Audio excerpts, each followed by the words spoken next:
Hello, welcome back to DIY Not. Today we are going to build a bench seating set for my breakfast nook. Join me.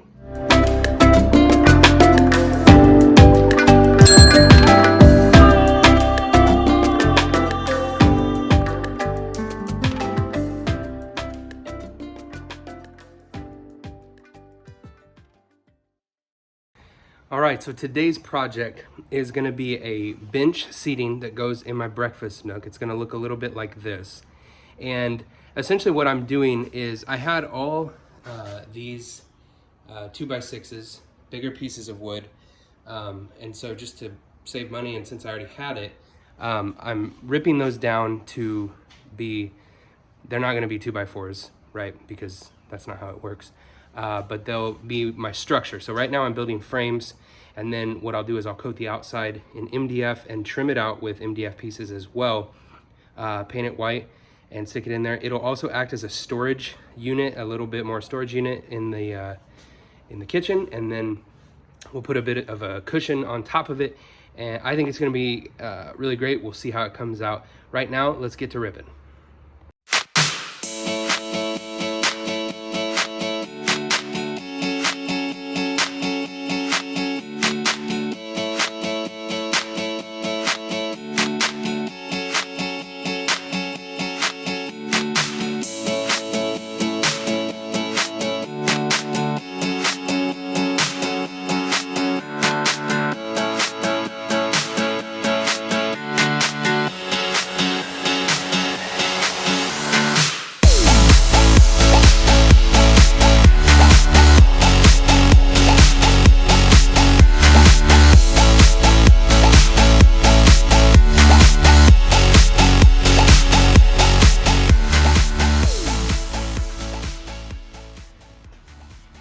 Hey, I just want to take a minute and talk a little bit about shop safety.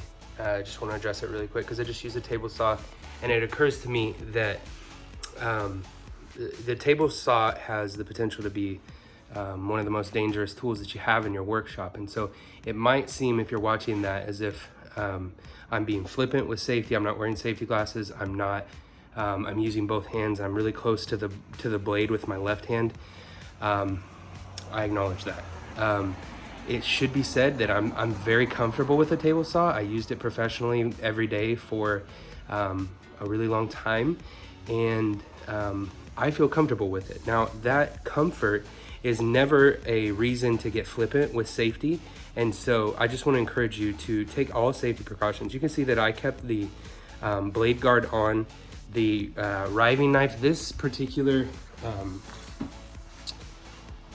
brand, it's a Makita, has this special type of, it has a riving knife in it, and then it also has this that grabs the wood. This is actually really sharp, and so it grabs the wood, and so I felt more comfortable to be that close to the guard with what I was doing, because with my left hand I actually wasn't using any pressure. It was just a guide so that I could kind of, you can see it toward the end of most of the cuts, I kick it out to the left a little bit so it gets away from the blade. And then on the right side, it's grabbed in there. It's not coming back. It has that anti-kickback device on it. And so I felt comfortable with it, but I did want to acknowledge the reason I wasn't wearing safety glasses or ear protection is I couldn't find mine, and I really wanted to get this done. Normally I would, and you know what? I'm paying the price right now. I have a ringing in my ear. So my fault on me. I would definitely encourage you to take all the safety precautions, especially when you're using these types of power tools that can literally take fingers. A couple of the guys that I watch on YouTube, one of them just recently had an accident with a jointer, and just, you get careless and you're doing repeat cuts. And so I just want to encourage you with that. I do take it seriously. I do take safety seriously, but today I didn't, and wanted to acknowledge that. So let's move on.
Okay, so welcome back. It is the next day, and you know, one of the things that I think about when it comes to doing a new project or doing it yourself is I almost always underestimate what it's gonna take. So yesterday I thought I was gonna have no problem getting it all done in one day. I was wrong. The gnats are still here. I put out these bowls of vinegar and dish soap. It doesn't work. Don't let anybody fool you. They're all in my face, and I have one fly in there, and they were out all day yesterday, all last night, and all day today. So yeah, so I did a bunch of work off camera because I got tired of setting up the camera, and I was just trying to get things done. So let's take a look at where we're at. Here we go. So basically I've built these boxes, right? And I got two of them. This is the long one that goes up against my window wall. And then each one has a lift up simple thing, and it'll have storage underneath. So you can see how it's been built in there. I've got the little holes. I did two holes because there's a center support, and I'm a little OCD when it comes to that. And then here's the other one. I haven't skinned it out with MDF. So the plan then is to skin it out, skin each of them out like this, and then I'll do kind of a trim, 3-inch trim piece, top, bottom, and then a couple slats. I'm thinking I'm gonna do 2 on this one, and maybe 2 on this one as well, just looking even, and then I'll do a corner piece on each of them as well. So yeah, I'll see you in a bit. Well, it happened. I have my first project where I didn't hit record or lost video footage or something, but I completely lost all of the video that should be right here in the middle of me trimming out the boxes and painting and finishing. Not that you really wanted to see me paint and finish a bench, because you'll see the final product in just a moment, but yeah, that kind of stinks. So I don't have footage of that. The deed is done. Hopefully that doesn't happen again in the future, and I'm sorry that you missed out on it. But here's about what it looked like. You know, and that type of thing. All while trimming, and you can see the final product. I did real good at that part. That was my favorite part. There's only one piece that I didn't really care for. At the corners, instead of mitering the long edge of the corner pieces, I just butted them up, and I'm disappointed that I did that, because I can tell and it bothers me. So that's really it. Let's finish up the video. Again, sorry. Hopefully it won't happen again. Hey, so this bench project has been a work in progress, because basically I kept coming into issues with it that caused me to pause.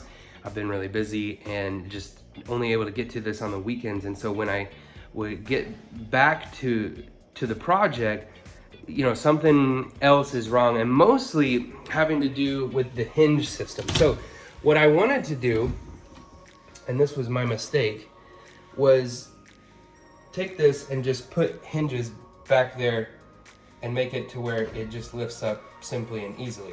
Well, the problem is, I did this in 1/2 inch, and the hinges that I originally bought, they're designed to go essentially on the door. They're cabinet hinges, and they need a 3/4 inch surface. And so since I'm already done with it, I don't want to go back and have to redo it.